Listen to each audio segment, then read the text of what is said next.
Marvel est 3 fois moins rentable qu'à son pic.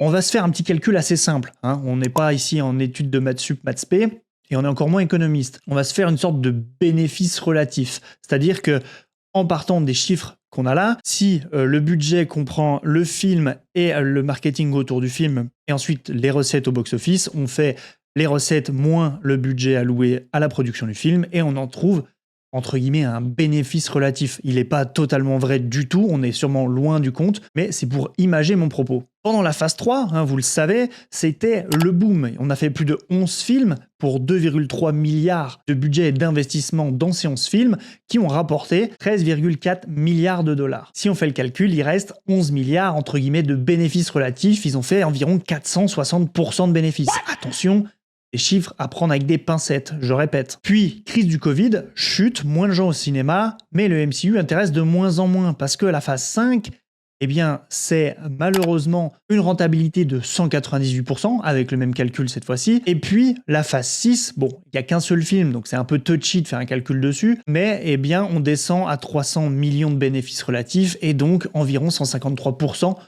on va dire, de bénéfices, enfin les bénéfices dont on a défini les caractéristiques juste avant. Donc, si on le prend aujourd'hui, Marvel est 3 fois moins rentable qu'à son pic. Et si Marvel est moins rentable qu'à son pic, alors le monde du cinéma l'est aussi. Et vous allez me dire, oui, mais c'est pas l'entièreté du cinéma, Marvel.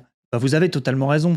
Marvel, ce n'est qu'une goutte, mais c'est une goutte assez conséquente, puisque l'équivalent du chiffre d'affaires de Marvel depuis les débuts, c'est 32,5 milliards de dollars. Et une année de cinéma, c'est environ 35 milliards de dollars. Donc considérez que Marvel, à eux seuls, ont réalisé un chiffre d'affaires d'1 an de cinéma. Ce qui est quand même colossal en l'espace d'un peu plus de 15 ans.